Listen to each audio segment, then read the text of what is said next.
Yo guys, it's Michael from Chess Lifestyle and we're here for another 49 minutes of chess training. And I'm going to count this as a Monday stream because technically in Seattle it is a Monday still. So basically yesterday I didn't get time to stream at all. And I was like, do I really want to stream at like 1 a.m. or do I just want to get a good night's rest and wake up in the morning and do some training? So I chose the latter and absolutely no regrets. So for today, we're going to grind some Woodpecker method. Basically, let me show you my screen for a sec. But I played some Blitz and Bullet yesterday. As you can see, minus 34, minus 18, just horrendous chess. So what I wanted to do today was just get back into tactical shape. I'll be playing in a chess tournament at the weekend. So yeah, I gotta get in shape for it. So we're gonna continue the grind of these intermediate exercises, and then I think we'll try repeat the cycle and repeat some of these exercises. But for now, let's keep going with these intermediate exercises number 1. Let's do this. Also, welcome any of you coming to the stream. I mean, probably chances are, if you're on the stream, you don't normally get to catch it because I'm not streaming at this time. But yeah, would be cool for you guys to join in. So let's give this a shot. I'll change the overlay to the Woodpecker one, and let's go. Okay. Alekhine to play. What's the best move?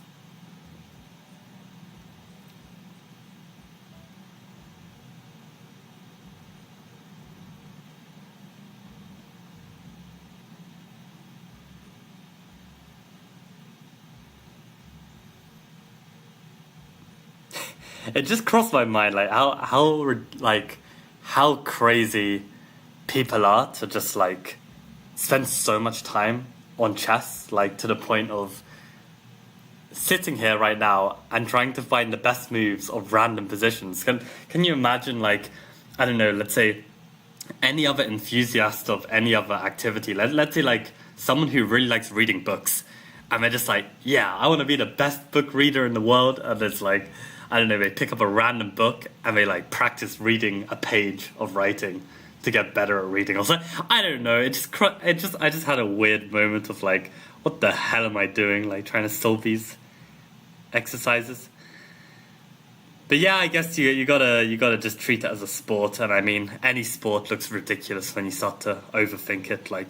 What, you're gonna kick a football 1,000 times, back and forth between two guys, what are you doing? But hey, okay, let's pretend this is intellectually stimulating or something. Okay.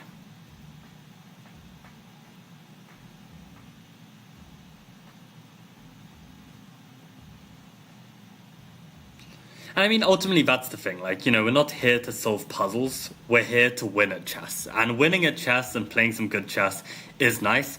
And the problem is you can't play good, nice chess if you blunder a piece every 10 moves. So this is to counteract the blundering. And we rate that. Welcome, Susface Lee. Glad to see you on the stream. Probably you've never watched a stream of this time. I don't think I've ever streamed at this time. But yeah, hope you're doing well anyway.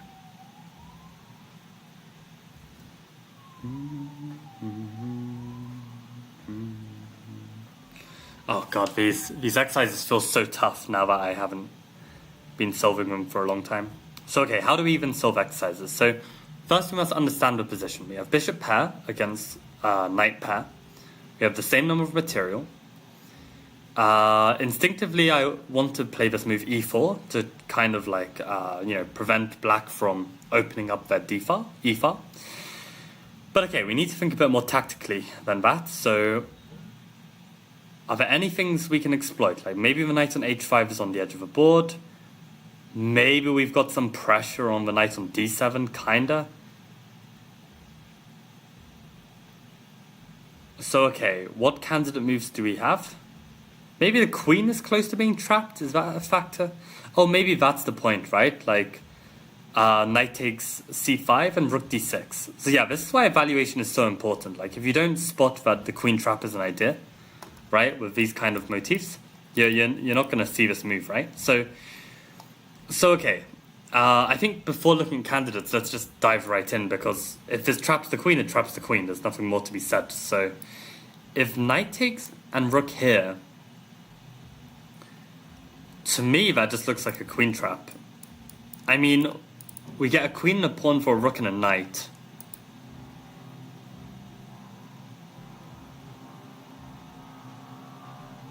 Seems good. Seems good to me. Let's play it. Yeah, exactly. So there's nothing more to calculate.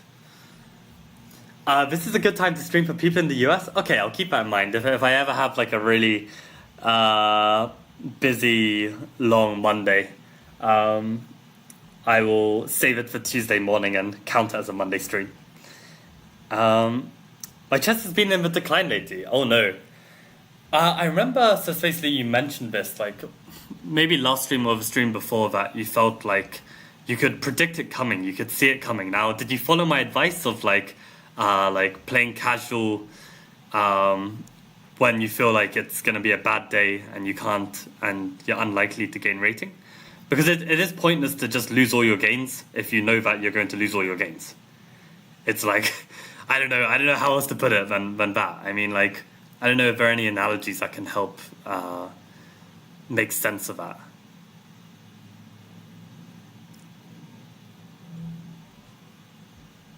Yeah, I don't know. If you know that you're going to do worse. I mean, like, okay, having said that, like, you know, I just showed you guys my Leech's profile where I lost, like, I don't know, 30, 40 points or whatever, but I'm not trying to get gains. That's the difference. Like, if I was actually actively trying to reach a new peak, then I wouldn't lose 40 points. It's as simple as that. I mean, as soon as I've lost 5 points, I already know whether I'm going to gain 40 or lose 40. So, like, I wouldn't play on, you know, or I just play casual. So you've got to be smart about when you play, basically.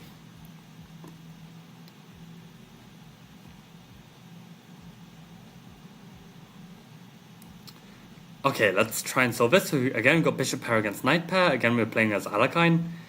We've got a 3v2, 4v3 in terms of pawns.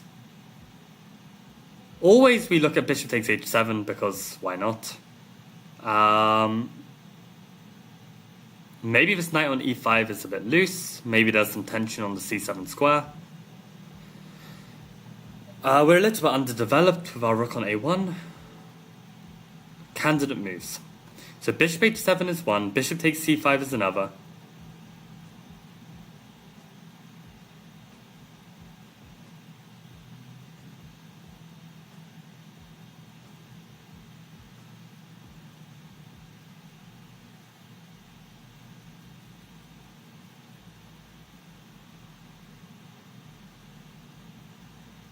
Any other captures?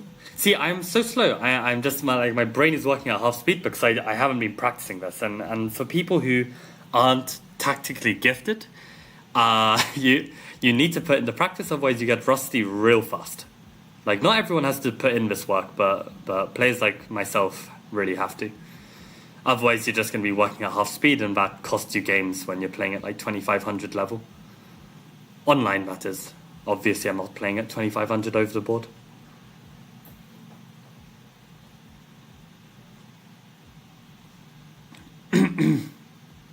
Maybe b4 as a candidate, trying to exploit the fact that there is some pressure on the queen from the bishop.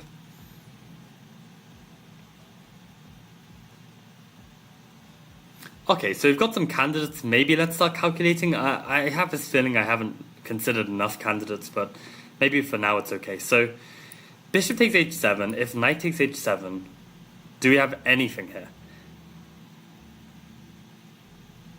I guess we could take here, queen takes, and then queen h5. We hit this knight. But what do we really achieve? I mean, they could always play like f6 or something and protect it, or even just move the knight. I don't know. Don't really believe in it. Yeah, I don't see it. If bishop takes c5, I think they have to take back. And then what?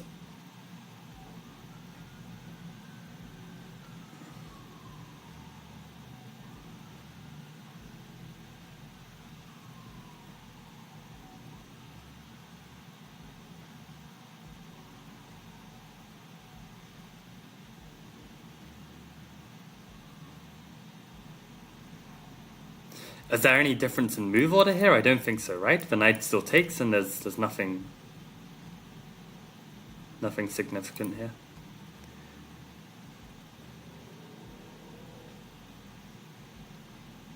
And if it's not one of those moves, I mean, b4, I really don't think it's working, right? Like, they just trade. Like, what on earth have we achieved? Yeah, I literally have no clue. I need to go back to like the easy exercises. Like I am so cooked, to put it in Gen Z terms. And I hate that I am starting to pick up on this terminology. Shows how much brain rot I'm consuming. God's sake.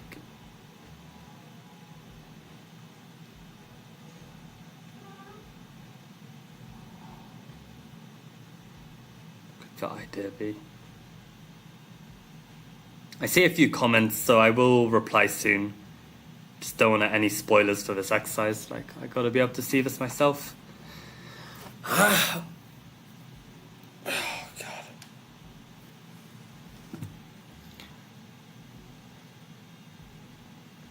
Any move that I can play that disrupts the opponent's defense. What about like bishop h6? Does that do anything? If pawn takes h6... Well, bishop h6, pawn h6, rook e5. I mean, that's kind of interesting. I mean, he could take on f2.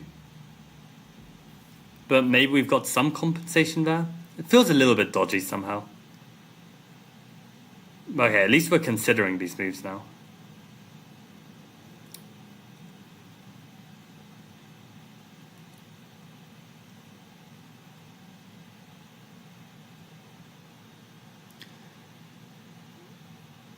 I don't know. Honestly, to be honest, I wouldn't even be thinking of a tactic here. I'd be thinking of like, I don't know, preserving my bishop on d3. Like I'd play like bishop f1 or something. I have no idea. No idea.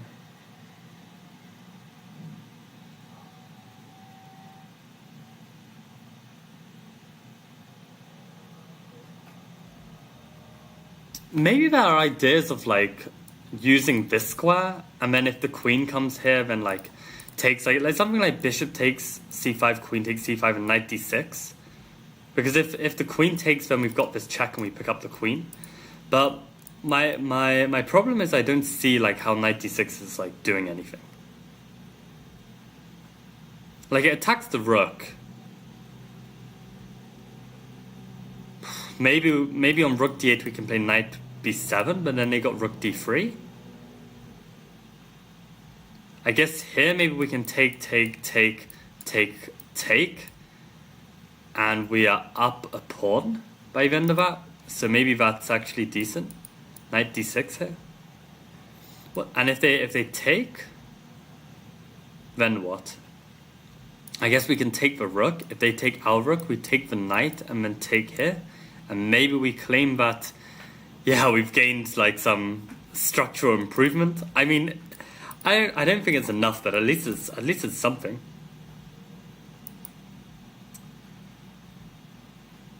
We can't change the move order somehow and play it immediately, right? Like if queen can just take, I don't think we've got something here like bishop takes, and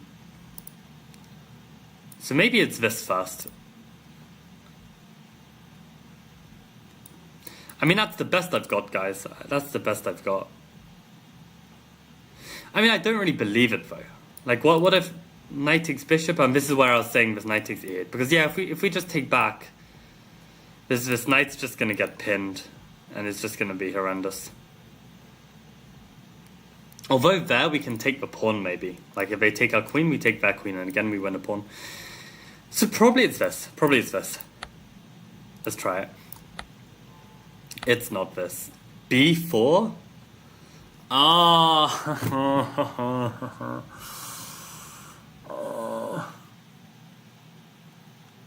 I can't see these simple moves. I actually can't see these simple moves. Like, I'm attacking a piece, just remove a defender. Like, it's that simple, but I literally don't have the tactical roots to find a move like this. It's actually such a shame. It's such a shame, and it's only through, like, grinding Woodpecker where I feel like I'm sharp enough to consider these ideas, but it's not, like, deep-rooted. That's the problem. Oh man, that sucks. I mean, let's also check with an engine afterwards, like how bad knight d6 is. But I mean, okay, this wins a piece, fine. Winning a piece is pretty nice. But I think knight d6 has to be like a decent move as well. Like obviously, it's not as good as winning a piece, but let's have a look. Oh, actually, so cooked. Actually, so cooked. It's so sad. And that's why if I ever make a master level, it's going to be a real achievement. It shows that like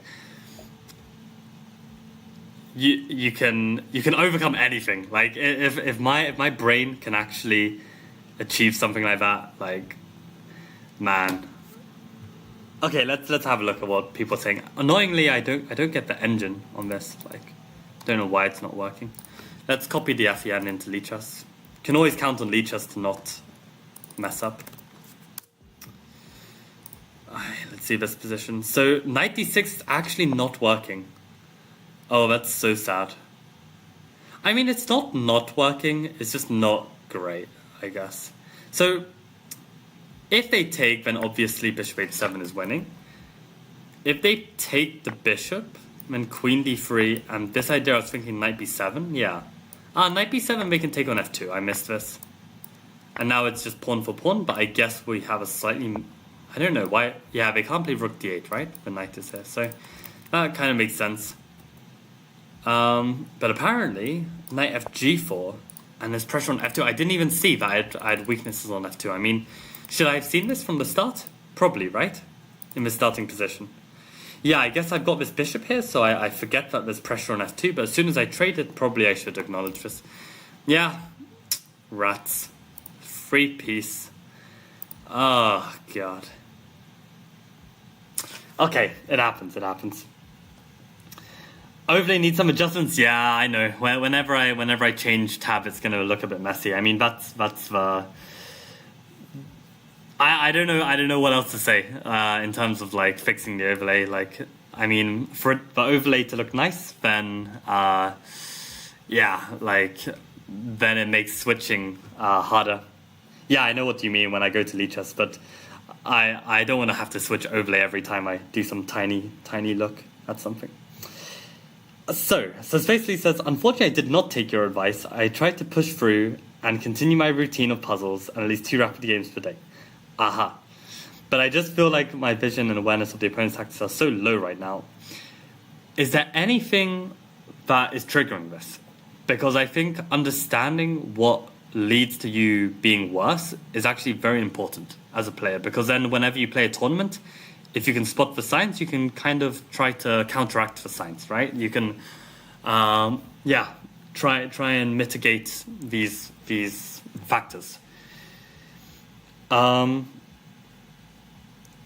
you possibly do a tutorial on how to use CTOut 4.0 app one day? Henry Bominat's hilarious, you should say that, because I did have a video on it already. Having said that, I know my video wasn't that thorough, but if you look up like how to use CTOut 4.0 to train tactics, I've got a video on it. So yeah, for the record, amazing app. Definitely make use of it. I mean, what can I say off the top of my head? I mean, if you have any questions about it now, you're welcome to drop it in the chat and I can try and answer them. I mean, yeah, I have a tutorial on how to use it already, so feel free to watch that as well. Also, any advice for someone who's an adult improve at roughly 1,000 and want to get to 2,000? Nice ambition. I like that kind of outlook. I would say it really depends on what your strengths and weaknesses are already as a 1,000. Like, are you just like, you know, super good at tactics and everything else is lacking, or like what aspects of your game have you not worked on? I mean, probably at that 1000 level, there are probably just glaring holes in your chess understanding and ability, and you basically just need to work on those aspects. Like I think if you improve all your flaws, I reckon you could probably get to like 1500, and then probably you need to work out what your best strength is and then try and tailor the game towards that strength, and then you get to 2000. That's what I'd say. But yeah, it's I can't give like a general advice because there is no general advice except for work on everything, but that's not really useful, right? So it kind of needs some more info about yourself. I think what's leading to it is that I have to devote a lot of my time and brain power to other things, new season of life, transitioning to new career field, etc.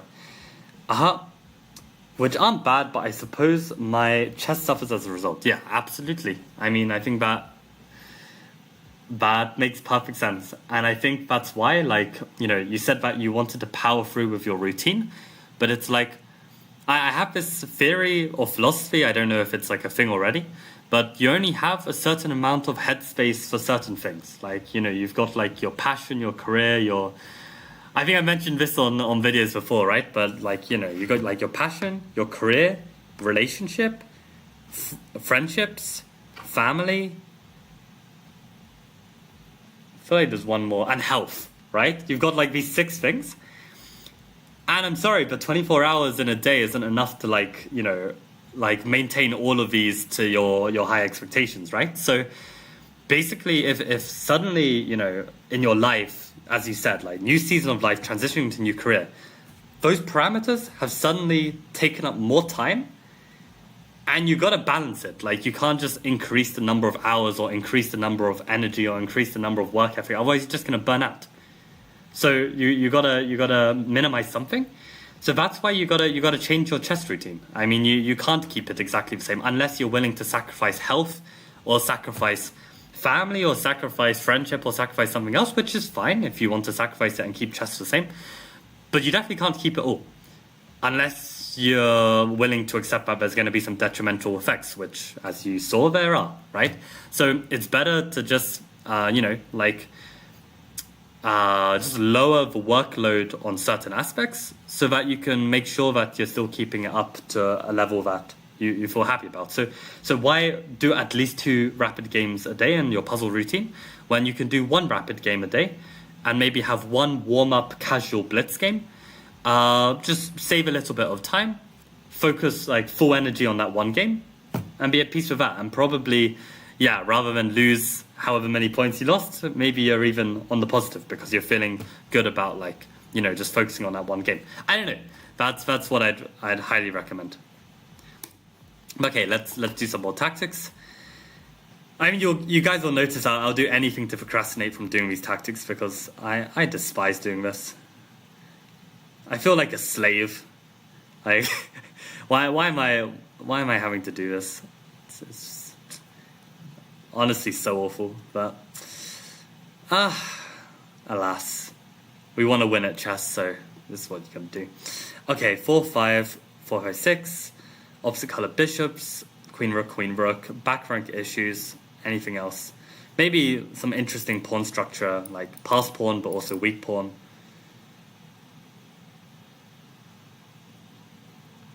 Okay, so candidate moves. So any checks, we've got queen f1, does nothing. Any captures, we've got taking this a pawn in 2 different ways. Taking this e pawn, taking this pawn. But these moves are just sacking a queen, probably not it. I definitely like trying to exploit the back rank issue. So maybe like in terms of threats, we could think of like queen e4, try and like get this rook down the board. I guess rook c2 is a threat, even though it looks a bit dodgy.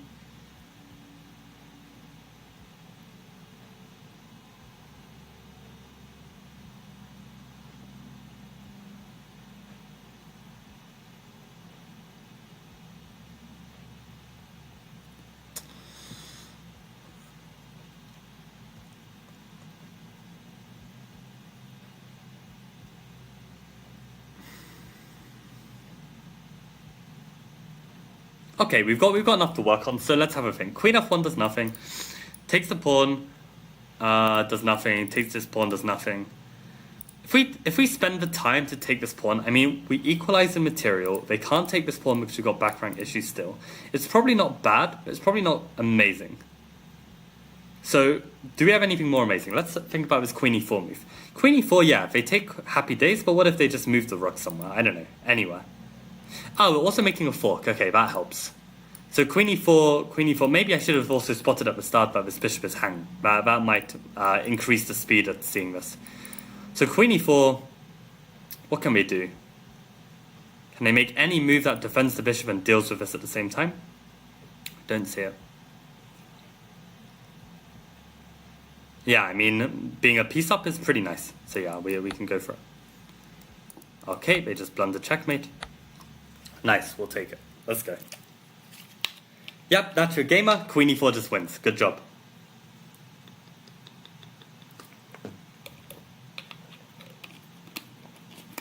Okay, hope you can follow the advice this time round, Suspacely. Maybe I didn't do a good enough job of convincing you last time. Okay, let's go again. 1-3-4, 1-3-4, bishop knight. Okay, queen rook, so equal material, knight versus bishop. Okay, anything else to note? So king safety wise, I think we're a little bit safer, although there is some pressure on the square.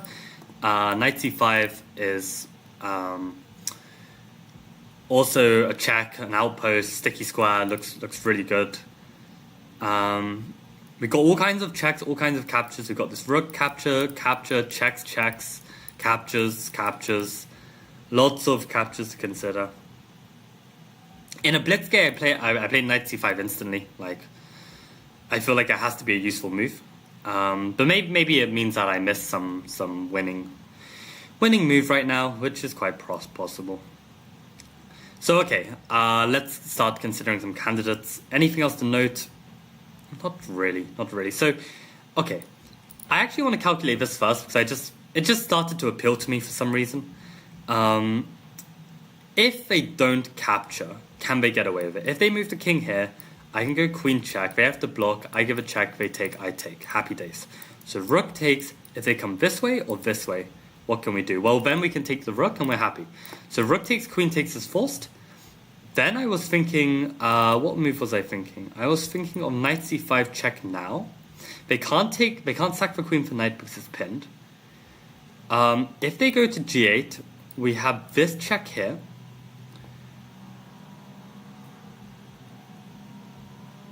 I don't know if it's enough though. We can give a check, they can block.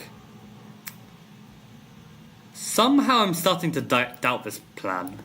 Like somehow it feels like it's too good to be. I don't know. There are just so many moves here, right? They've got all of these different moves. So yeah, maybe it's not this.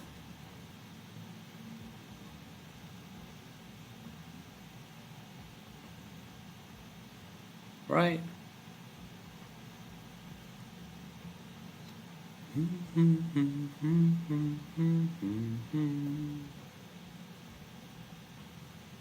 Actually, is it winning? No, I was saying knight check first. So I think one of the lines I was looking at was this one, right? No, I was looking at this first. I was giving check. I could give a check here. They could block again. No, they can't block because I take. So when I give check here and they come here, then I can give check here and that's winning actually. So maybe this is winning. After knight c5, they can't go to g8. What happens if they go to g3? And for the record, I'm doing exactly what I already learned not to do, which is I need to shallow calculate. I'm tanking on this move too much before considering my candidates. Maybe I've got a win immediately, which I'm missing. So okay, we keep this in our back pocket. We'll come back to. So for now, let's look at our other candidate moves. So knight c5. What goes on here? Maybe at the very least they can just take it. Because if I take back, they take and I'm lost. So what do I do here? Nothing. I am just completely lost. So in a blitz game, I already lose because I play knight c5. So rook takes is definitely more promising. Any other moves that feel more promising? Don't really see any. So actually then that gives us the confidence to really calculate rook c7 properly, right? So rook c7, queen takes c7 forced, knight c5. If king here,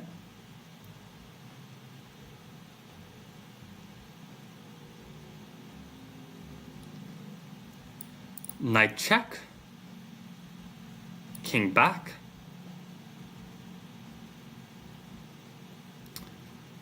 queen check,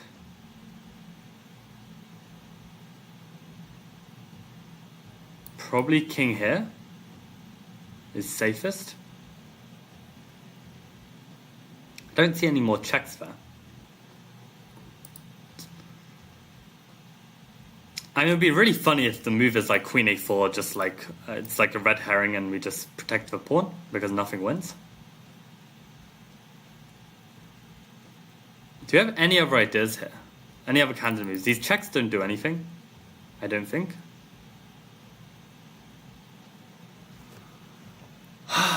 God damn.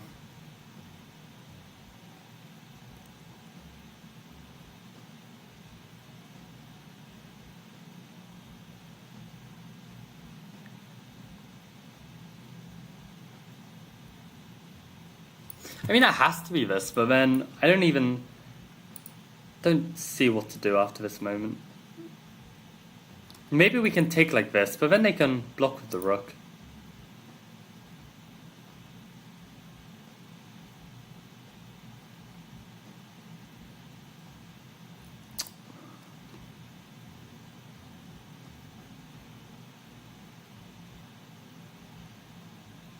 I mean, it could literally just be saying that this is actually just a winning attack. Like why are you trying to sacrifice things? I mean, in a game right now, I just play queen a4. I don't. So I protect this pawn. I keep knight c5 alive. Like it looks so good. Actually, after queen a4, how do we deal with this? I mean, if I get one more move, I play knight c5. I come in. They block. I give a check and I win. So I have a big threat. Let me just see if I give a check and they block with the bishop. Do I have something there? Yeah, I've got all kinds of discovered checks with a knight. Like there has to be a win there. At the very least, I can give this discovered check. So yeah, queen a4 might just be it. I feel like rook c7. I don't see where it goes. It just moves up. I don't see it. Oh, are we winning the pawn endgame? For God's sake. If knight c5 here, king here, and we just trade queens and then take on e6, and then we just trade everything, and then we're an extra pawn up. Yeah, that's simplest. So, okay, rook takes c5, queen c5, knight c5, they can't come to g3. g8 actually has the same fate, and any other move loses a queen. It's that simple. Look at your forcing moves. Yeah, you can see that I'm really like, I wonder if there are any nice life analogies to this, like where if you don't do something for so long, when you try get back into it, it's like the reverse of having an addiction, right? Like, let's say you're an alcoholic and then you don't have alcohol a long time, then you get like withdrawal symptoms. I'm getting like opposite withdrawal symptoms. By not doing something, I'm like suffering. You know what I mean? Does that make any sense? I don't know if there's a good life analogy. Maybe if there was one, I'd be able to like, oh my god, don't play the wrong move. I'd be able to like, understand how I'm feeling better or something. I don't know what I'm saying. Knight c5, check, queen c5, dc5, rook d7, c6. Oh, there's c6. I did not see that. Still have winning chances, but it's going to be difficult. Interesting. Well, I'm glad I didn't see this line, otherwise I definitely could have been tempted by it. Damn. And that's, again, just forcing lines, like just looking further, right? Like in this position, I just looked at the material and said there's nothing, but I wasn't looking at the position. Like if you actually look at the position here, then you spot this c6 move. Yeah. And then it becomes a matter of like, a matter of calculation, a matter of evaluation, whether you play that line or not. And queen e6 is another way to win a pawn. I didn't see this either. Should be winning, but black still has hope. Very interesting. Rook c7 is the cleanest. Yeah, I mean, lucky that. I mean, actually, it's poor from me for not considering queen e6, because this is what I'm trying to do more of. Just consider forcing moves that look rubbish, like you just lose a queen. But here, no, you just got knight c5. I don't know. Yeah, I feel bad about missing both of these resources, because I should be seeing this. Any book recommendations for 1700 Rapid player? Itachi, I mean, I have no idea what to recommend, because I need to know more about you. Like, I need to know what your strengths are, what your weaknesses are. I mean, for that, a very general 1700 player, probably the best thing to do is get a subscription to Chessmood and work through their material. I think that's probably going to be the best, most comprehensive thing to do. And if you do look at Chessmood and think that you want to get it, I actually have a referral link that gives me like a cut from the payment.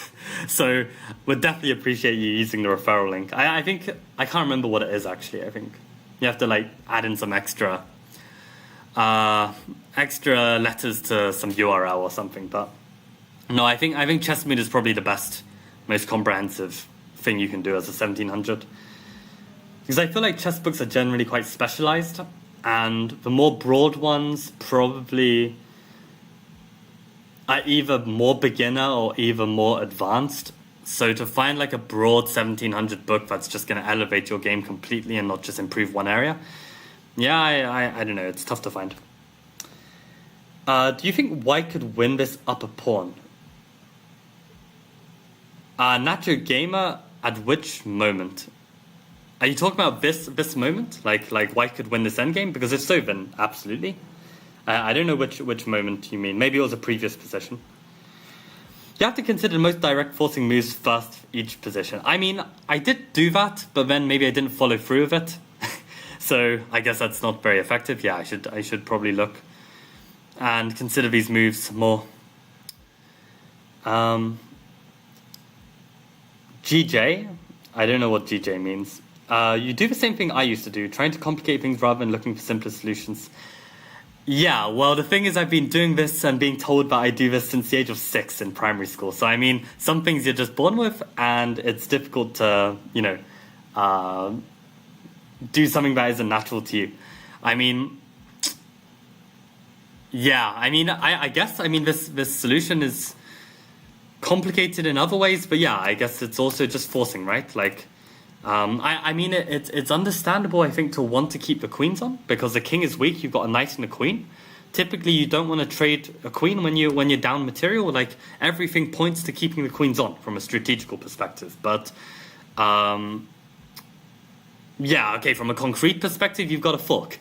But, yeah, I mean, it depends how you think. Like, if you think like a very methodical robot, then maybe you think more like this. I mean, it's two kinds of thinking, right? I mean, I feel like, okay, without stereotyping too much, I feel like maybe it's some kind of like feminine, masculine kind of thinking. Like, I feel like a masculine brain, not all males, not all females, that's not what I'm trying to say, but I'm like, for instance, in these kind of moments, I think it's a more like feminine, like maybe feminine, masculine, even the wrong terms. I don't know what to use, but there are definitely two kind of types of like person. One that is more like calculative, and one that is more like free flowing of like thought.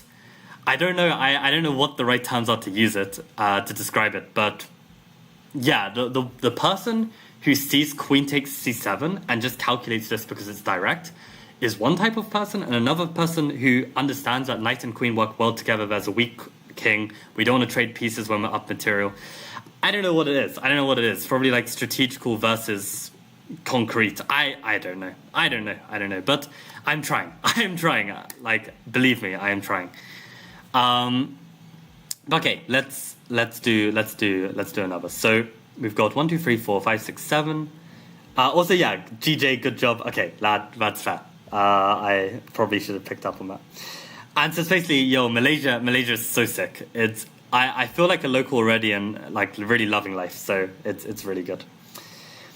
I want to become strong specifically in tactics and endgames. Let me think. If Itachi, if you're like an adult who, has the ability to read books and, appreciate depth, then Endgame Strategy by Shereshevsky, I think as a 1700 online, you can probably just about appreciate it. It might be a bit too hard, like probably you want to be like 2000 rapid online at least, but I think you can probably achieve it, and it will definitely help your endgames a lot. Endgame Strategy by Shereshevsky. I feel like these like 100 endgames you must know, I don't know how useful it really is. It's like good to know, but I don't know, it's probably going to help 1 in 30 games or something like this. I don't know if that's worth it. I mean, you need to know it eventually, but in terms of actually improving your 1700 level, like probably it doesn't do too much. But in terms of like overall endgame play, probably endgame strategy is the best. But you probably need to be an adult, and you probably need to be a little bit stronger. But you can try. In terms of tactics, I don't know. I mean, tactics is more practice, I think. In terms of actual like theory on how to solve tactics, I mean, it took me a long time, and it didn't come from books. It came from like really dissecting my own thought process. So I don't know, probably Woodpecker. Like that's what's worked for me the most. Although you probably can't see it right now. I was like, takes, check, takes, fork. I mean, I was like winning. Yeah, I mean, that's the thing. Like I have maybe like my understanding of the position outweighs like the pure tactics. And the thing is, you've got to understand, yeah, these are tactics, these are puzzles, but in a real game of chess, you're not getting like a tactical puzzle solution every move, right? So in a real game of chess, you're often having to think much more positionally and strategically than in a puzzle, right? So when I see a position, there's no point just like solving it like a puzzle and then in a real game, not being able to play chess because you see everything through the lens of a puzzle, or you then revert back to your old way of thinking and you can't find anything because you're not solving it like a puzzle. You know what I mean? Like, yes, you should solve it like a puzzle, but not to the extent that it's not like how you think in a normal chess game. And I think like that's why I want to be able to think like solving puzzles in an actual chess game, but I can't completely dismiss the strategy, right? Like I can't dismiss the fact that I've got a queen and a knight and they've got a weak king, and these factors are so important in a real chess game because you don't always have a winning tactic, right? Like it's a balance. So yeah, I don't know. I'm trying to improve the balance and maybe think in a bit more like calculative, concrete manner. But yeah, I also think you can go too far in that direction too. So yeah, interesting. You say calculation is my biggest weakness. I mean, for me, it definitely is. I mean, but yeah, saying that checks takes fork is just winning. That sounds like some pretty good calculation. The useful series might be the book for 1700. It basically covers everything. Thought for first pick might be redundant. You know what? Actually, Dilettante. That's probably not how I pronounce your username. I apologize, but that's a very good recommendation. And actually, I wouldn't say the first book is redundant. I think the first book is perfect. 1700 online. The first book, like boost your chess level 1. That's gonna be 1700 online. Like maybe it's even a little bit hard, I would say. Like the ideas, sure. Maybe the 1700 online, even that I'm not so sure. But in terms of actual exercises, I think it's definitely good. That's actually a really good recommendation. I forgot about that series. Okay, let's actually try and solve this. So, okay, got bishop knight equal material 3 4 5 6 7 3 4 5. Okay, so we're up 2 pawns. Very interesting kingside structure. Where these pawns, I mean, normally you push these pawns in front of your king, you're going to get destroyed, but actually they kind of feel like a strength. We've got some pressure on e6. Queen and king somehow feel a bit clumsy together. Maybe I've been playing too much shogi. That's making me think that way.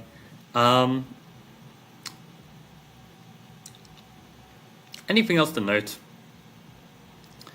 I mean, probably if I can consolidate this position, I'm just much better. But, I've got some weaknesses, right? So it's not easy. I've also got opposite color bishops. That's worth keeping note of as well.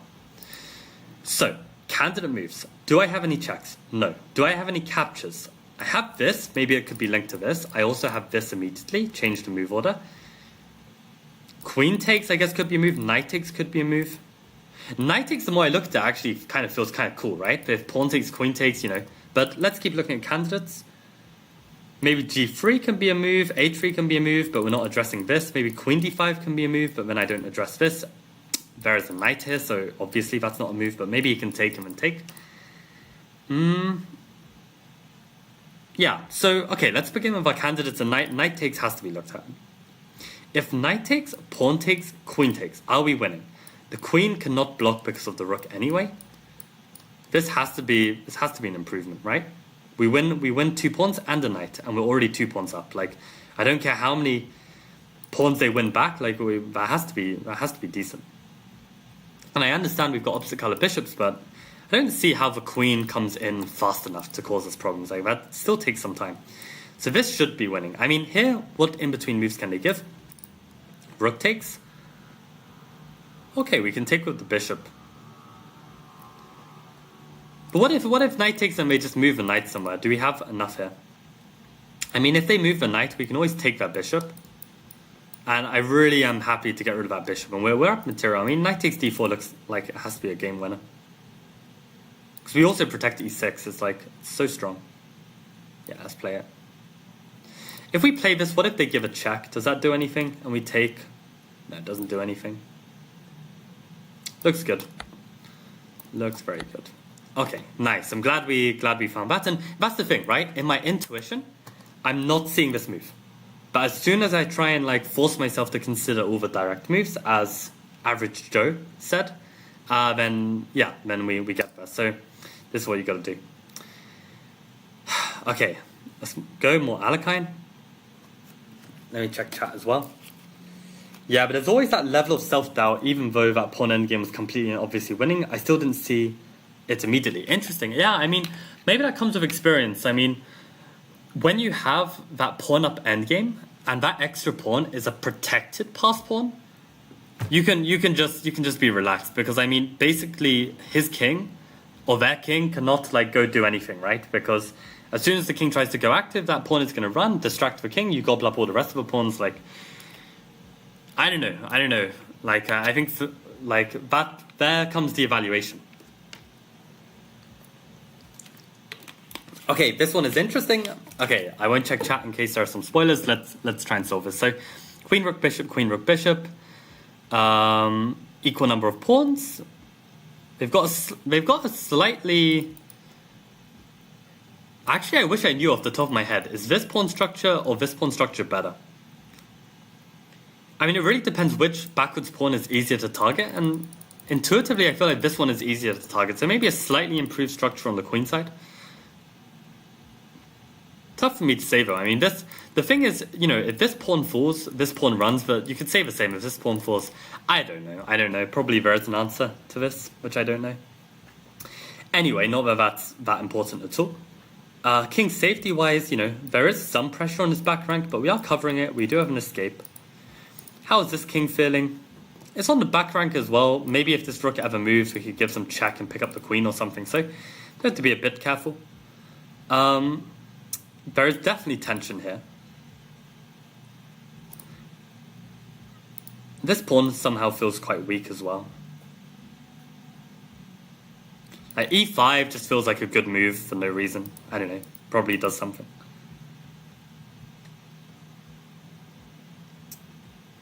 So, maybe h5 could be useful as well. And yeah, like moves like this, for instance, like definitely need to be checked. So okay, let's look at candidate moves. So any checks? No. Any captures? Yes. Any threats? I mean, this looks like it could just be winning, right? I mean, you attack the queen, you attack the rook. The queen can't move. Well, the queen can move somewhere to protect the rook. So that needs to be a candidate. But the point is, if they take, then we take them and take. If they take, we take. And that's good. The reason why I'm doing that is because I just want to make sure, like, you know, what if, imagine if like we do this and they have back rank checkmate, right? Like these kind of things. Like it's always worth just not assuming anything and just going through that calculation. So here it looks like Black has to find a move that defends their rook, and this is the only move. That's not true, actually. This is a move as well, but this is just bad because I can take and the rook is pinned, right? So here, queen d6 is the only move, which is promising. We like only moves. Only moves means that, firstly, they need to find it, and secondly, if we find a win now, then we win the game.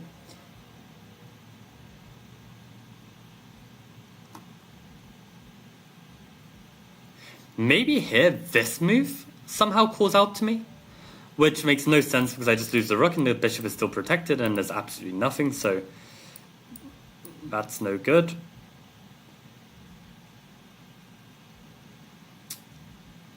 So an interesting kind of move could be like a move like e5, because if they push f5, now we can play this tactic, right? Because then they don't have queen d6. And e5 otherwise seems like an improving move. If they take, that's horrendous for their structure. I mean, e5 would be a move I would play in a game probably. I just wonder if it's going to be, if I'm missing something stronger. What if I change the move order? Rook here, queen d6, and then e5.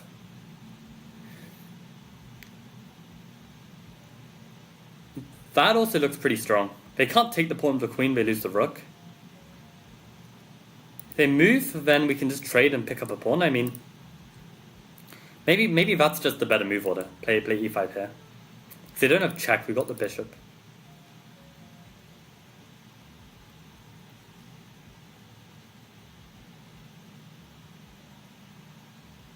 Although they can play queen e7,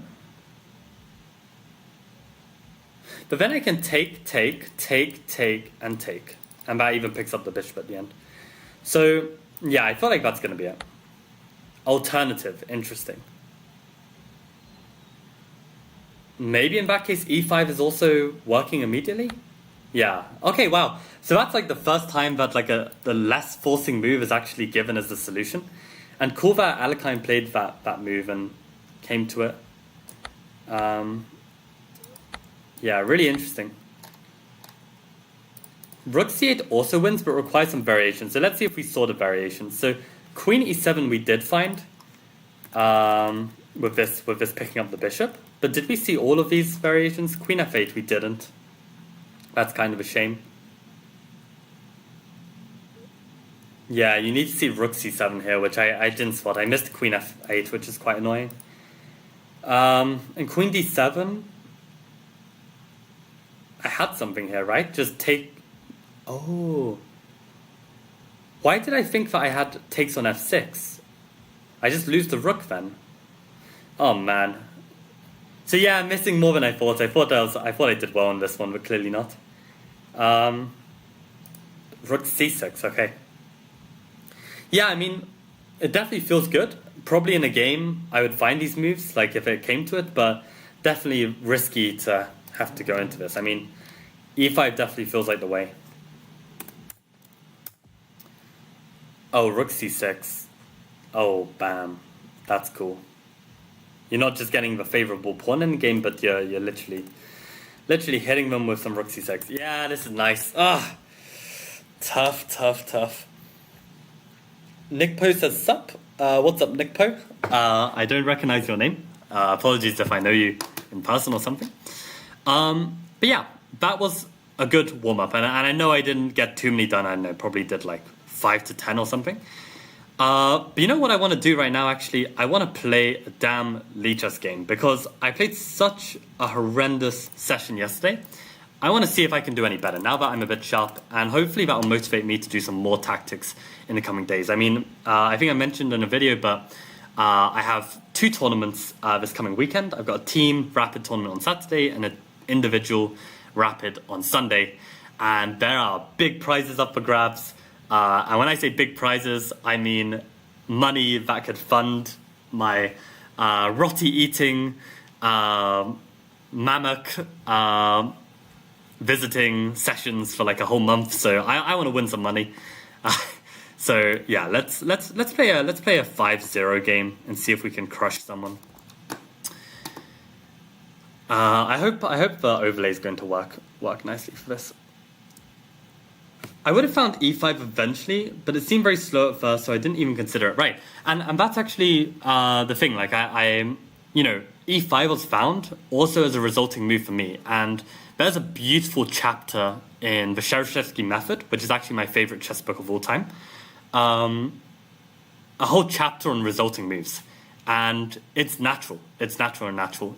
It's natural, nacho. That like some candidates shouldn't come to you at first, but through correct and thorough calculation, a resulting move should appear. So it's fine for it to not come immediately. It's actually supposed to not come immediately. All that queen takes e6 stuff never crossed my mind. Yeah, I mean, I guess like it's just continuing the line, right? And probably if I'm in a lazy mood, it doesn't cross my mind either. Okay, let's be lazy and just play a 3 minute because there's going to be more people online.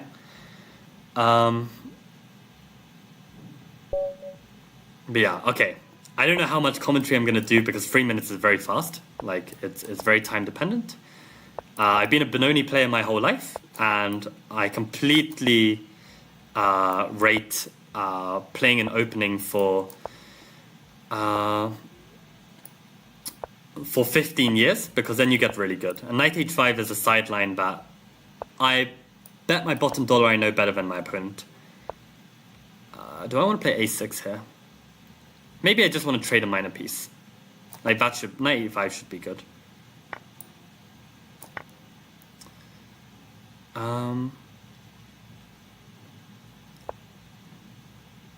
I want to say I'm close to equalizing already, but we can bring the queen in. Should probably be good. And that's the thing as well, like when you play an opening a lot, you also get much sharper at the kind of tactics. I'm seeing this as like a tactic. I don't know if it does anything. Probably not. Maybe it wins a pawn or something. Does it win a pawn? Does it lose a piece? It loses a piece. Oh boy. Why am I tanking on this move? I've been solving too many puzzles. That's why. Let's just develop. Bring another piece into the attack. Also, I'm commentating this. This is probably not a wise idea, but we're not losing our 2400. So let's win this. Why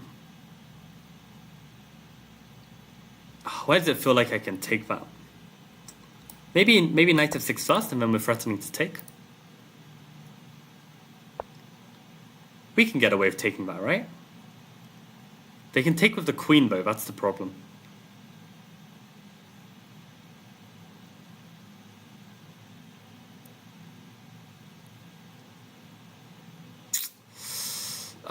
It's an annoying move. But I might not have a choice, actually.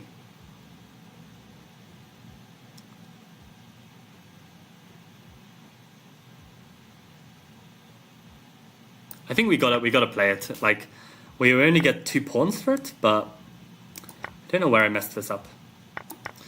Okay. So the biggest problem in this position is that I'm down by a minute. That's gonna hurt. But okay, we can gain that back. Probably we should play a6 soon to stop knight b5 ideas. As soon as this b pawn is secured. I mean, we gotta just enter this and pray. Okay, let's drop all the way back. These pawns in the center are gonna be really, really tough. Tough to deal with. Maybe just hold this. Attempt to hold. I want to play f5,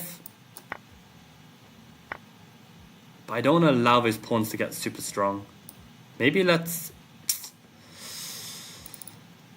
This is a problem. Okay, you know what? Let's get the active rook and hope for the best. Or maybe even put the rook on b3. No, then we lose it. Okay. Or maybe we start with this move. Maybe we start with this move, then we control this square, then we are threatening this move. Maybe that's a better way to do it. But I don't know what bringing the rook to the 7th even does, actually. He can probably just play king g3, which he does already. Okay, let's put that on a sticky square. Can I take and attack this guy? Maybe I can, actually. Maybe I'm just winning back the piece. That's a bit lucky. But okay, maybe Woodpecker helped with finding this. And what position are we going to have? We're going to have equal material. I don't think I can trade due to the time situation. That's the problem. I think I would probably trade in any other case, but I just get grounded down and lose on time. So I need to try and keep the pieces on and cause some problems.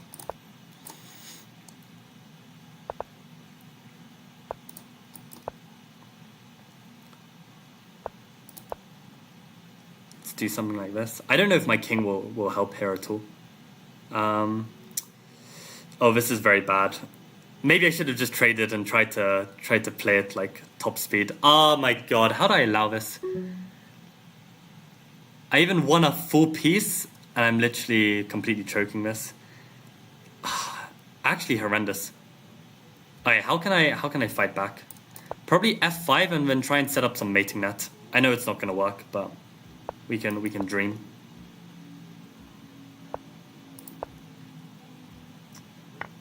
Yeah, this is not gonna work. This is never working. I mean, the only thing I can hope for now is stalemate. Actually, which isn't too far away. Yeah, if only I had a few less pieces. This is actually a stalemate, right? No, it's not even a stalemate. I've got this square. Cancerous. Okay, the saying goes, I fear the one who's played one opening a million times. Yeah. I mean, definitely I had a decent position at some point, but also, I think more important than the opening is how the hell did I choke this so badly? I mean, probably I should have more confidence in my blitzing skills to just trade into this opposite colored bishop endgame and like try and hold this. Yeah, in hindsight, I thought I could do more with the rook.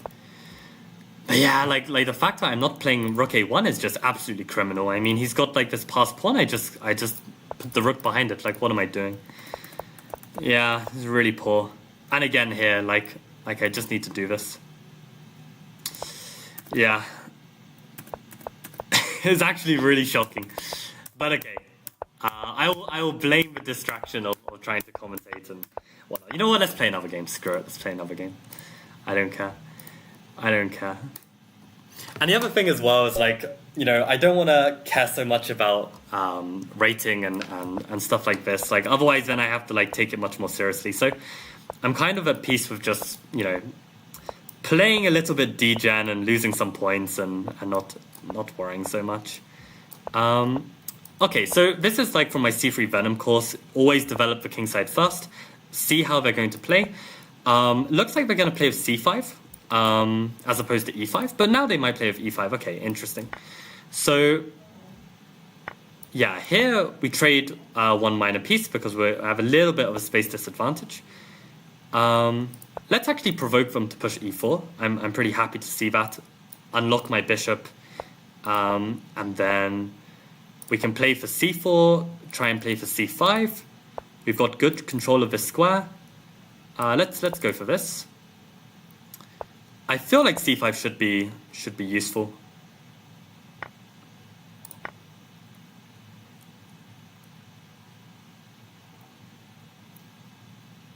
We've also got this pawn at some point. Yeah, the question is, what do we take? Yeah, let's take this. I think. Oh, we're losing exchange? We are losing an exchange. Unless I've got some super nice move like this. Oh, that is so lucky. I didn't even see that. That's crazy. But at least like I have the whereabouts to find it. Okay, let's not get back rank checkmated or something. That's crazy, bro. That's so lucky. Didn't see this move at all. But yeah, at least I stopped to look for it after realizing my mistake. I thought I had this move. That's a little bit poor to miss that. Okay, we're gonna just keep the queen in their territory, try and scare them a bit. Maybe try and prepare something like this eventually. Actually, we probably can do this, right? Because after takes, rook takes, we've got this check at the end and we pick up the rook. So that's the kind of Woodpecker detail that I wasn't seeing so much, so I'm glad that's improved a bit. Let's not get mated though.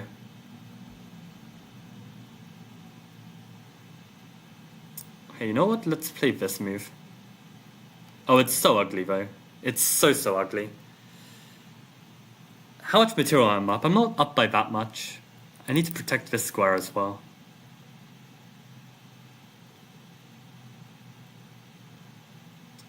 You know what? Maybe let's play this.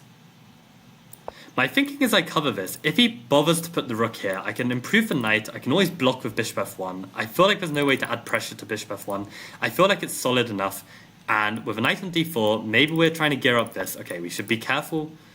Let's play this preemptively. And let's also not flag as well. I mean, playing 3-0 and commentating is actually one of the worst things ever. That should be okay, right? A little bit afraid.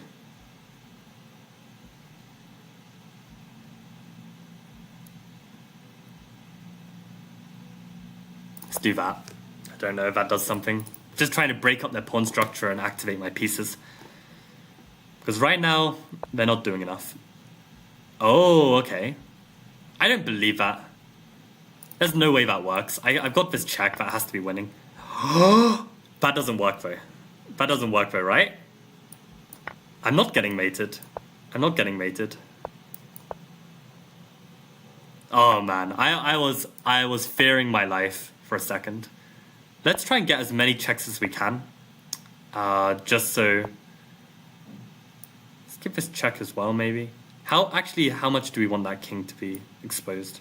I think that's fine. If he takes, then we've got this check.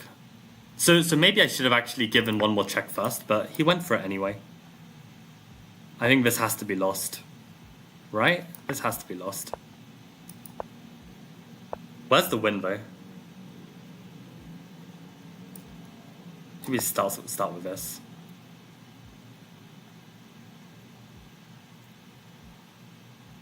Yeah, okay, we got to win. We got to win. I'm glad we didn't finish with a loss. I guess I probably could have taken this in hindsight, but I was kind of focused on creating this mating attack. So, yeah, let's go. Okay, that's good. The question is, do I fancy playing more? It's such an addictive mindset. I mean, like, playing chess is so much more fun than solving puzzles, right? All right, let's play 5 games. Let's see if we can have a tournament. Let's see if we can let's have a little 5-round congress. We're on 1 out of 2. Let's see if we can do any better. I mean, what I feel like is, because I'm in this tactical mindset, I am seeing a bit more. I'm seeing a few more tactics. So, oh my god. Why am I choking with putting a bottle lid on my drink? So this is more c3 Venom. Always meet queen b6 with queen b3. Okay, and we're going to get the symmetrical line. Oh, he plays with h6, that's smart. But I think my theory is suggesting on an early h6, I should be playing knight e5. God, I'm even forgetting my own lines. You know what, let's just play h3. I know my theory definitely doesn't say to play h3, but I couldn't remember exactly what I said. which is not a good sign of confidence for people considering getting my course. But you know what? I'm feeling adventurous. Let's play g4 and rook g1. He's played h6. I mean, that's a hook, right? We can try and make use of this. Maybe we can try and break this up.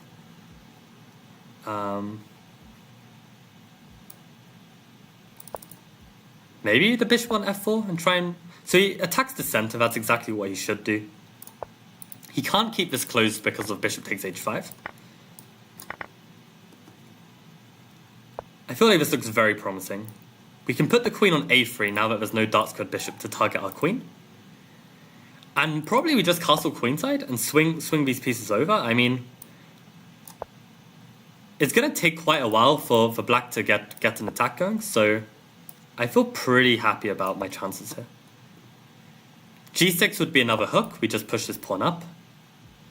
There has to be something already. I mean, what piece do I bring in next? Really feels like there should be something. Okay, let's just start pushing this pawn up.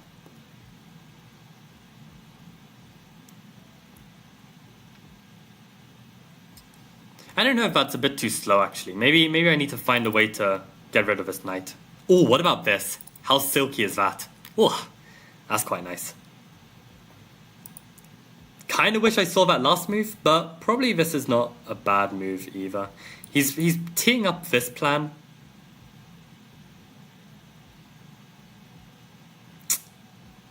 I don't know how I feel about that.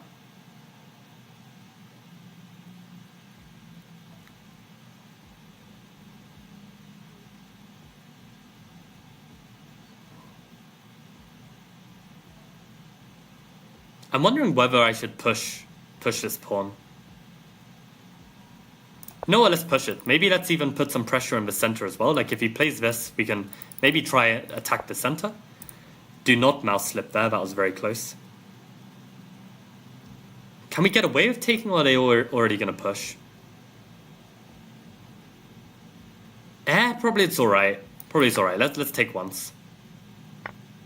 Yeah, okay, so now we can get this move in. So we pressure the center, we've got a way out for our queen. I think this looks decent. We must always be careful of this bishop. And we probably should try and be as quick as possible with this attack. I mean, at some point, things are going to get a bit hairy. Now, if we hit this, we hit the rook. That's definitely promising. So let's do it. Let's do it. I mean, a free tempo? Oh, that's a free rook. Can we take that?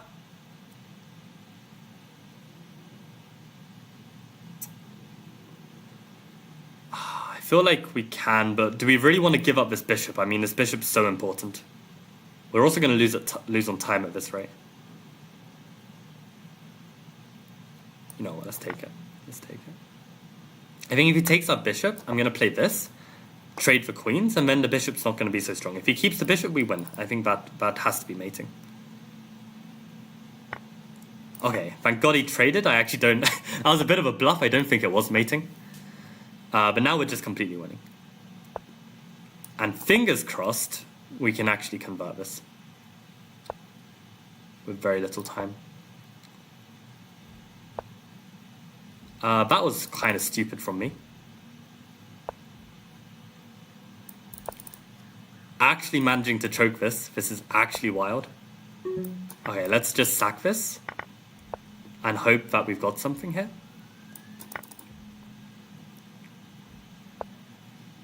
Okay, let's not get mated.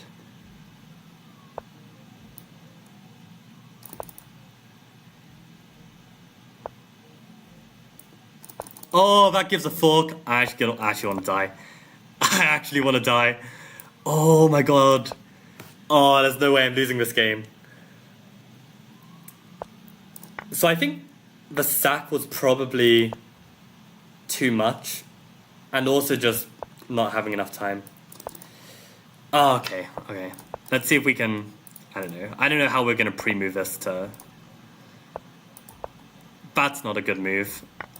But at least we get some...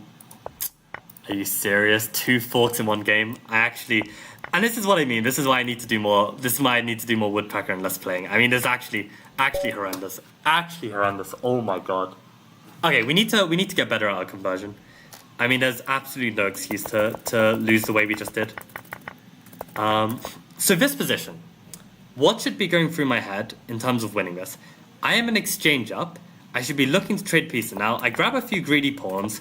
Can't blame myself on that. And I play an aggressive move to put pressure. Now, maybe there's argument I should be taking this pawn and just running with my passed pawn, but I can't fault this move. And what am I doing? Allowing them to get passed pawns. This is the big problem. Now he's actually got some movement with these pawns. This is a really poor move. Really poor move. So, what is the right plan here? If I've got no time on the clock, what do I play? Probably I just liquidate these pawns, I start pushing these pawns, and then we just play for this plan. I mean, Use the king, use the knight, use all these pieces, push them up. I mean, this is super weak. Oh, actually so bad. I think too much time at the start. I mean, with 30 seconds here, I mean, would anyone want a challenge? Actually, first person to reply on chat, I'll send them a challenge if you drop your Lichess, and we'll practice this. I want to play with 30 seconds, no increment, and I want to see if I can win this. I mean, it's actually a joke that I can't win this position with 30 seconds. Oh, disgusting. Actually disgusting.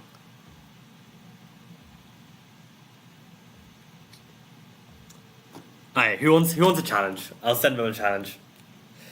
And I think this is a note to not play this. Okay, Lucas, we play. Let me send you a challenge. Continue from here, play versus friend. Oh, thank God it works. Like yesterday, this play versus friend wasn't working. So, okay, casual, 30 seconds. I'll give you a bunch of extra time at the start. I will play with the white pieces.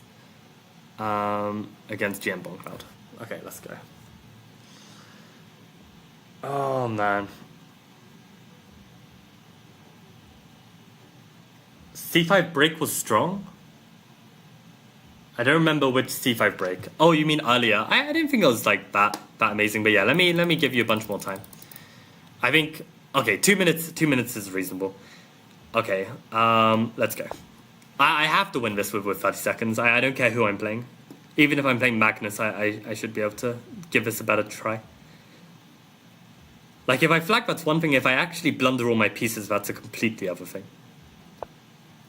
Okay. So stick to dark squares. We have a light squared bishop to worry about. Let's trade some pieces to make our life easier. Okay, sticky squares for my pieces, and trades when possible. Okay, absolutely trading that.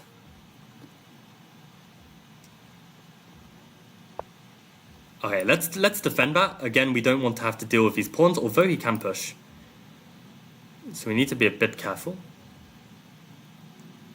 Do we have something prepared if he does?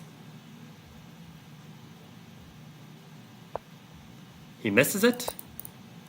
Lucas needs to practice his Woodpecker as well.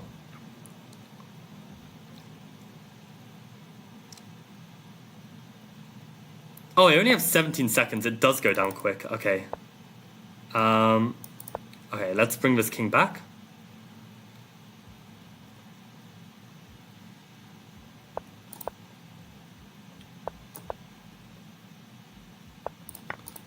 Happy to trade this. Oh, move the pawn.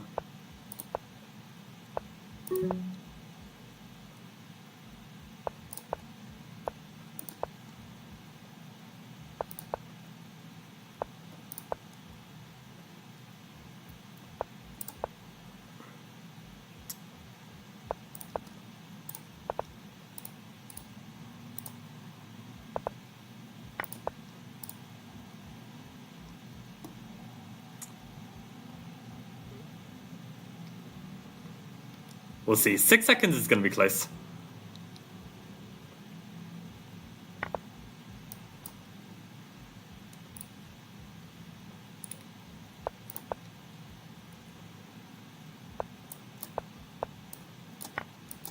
Alright, let's trade that first.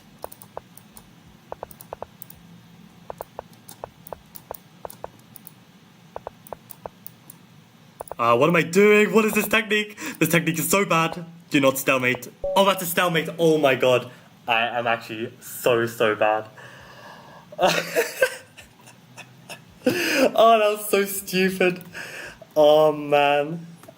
I had this position and I knew that there was some risks of like allowing stalemate.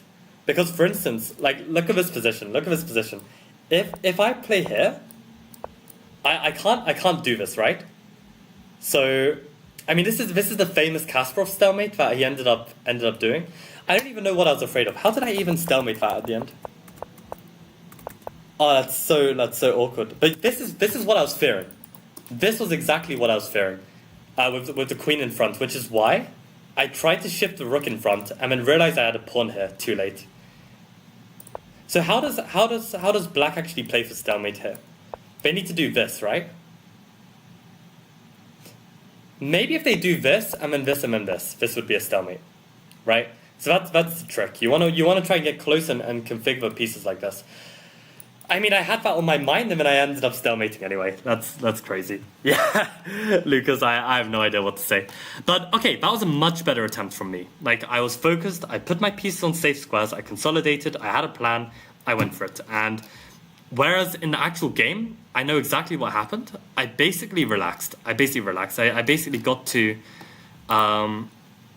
in the actual game, I won that exchange, and I completely chilled out. I was like, okay, I've won the exchange, I'm winning. And with 30 seconds, you can't do that. You need to have an active plan. So yeah, lesson learned.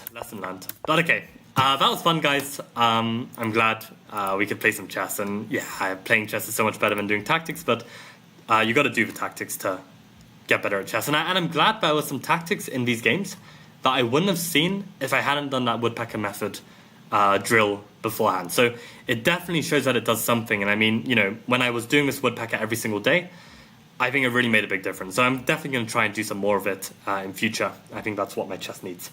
So thank you guys for watching. Glad to see some new faces here as well. Nacho Gamer, shout out to you for participating in the whole stream. I think I've not seen you here before, so welcome. And yeah, that's definitely our 49 minutes of training for today. So thank you guys for watching, and see you guys on Wednesday for another stream. Okay, adios.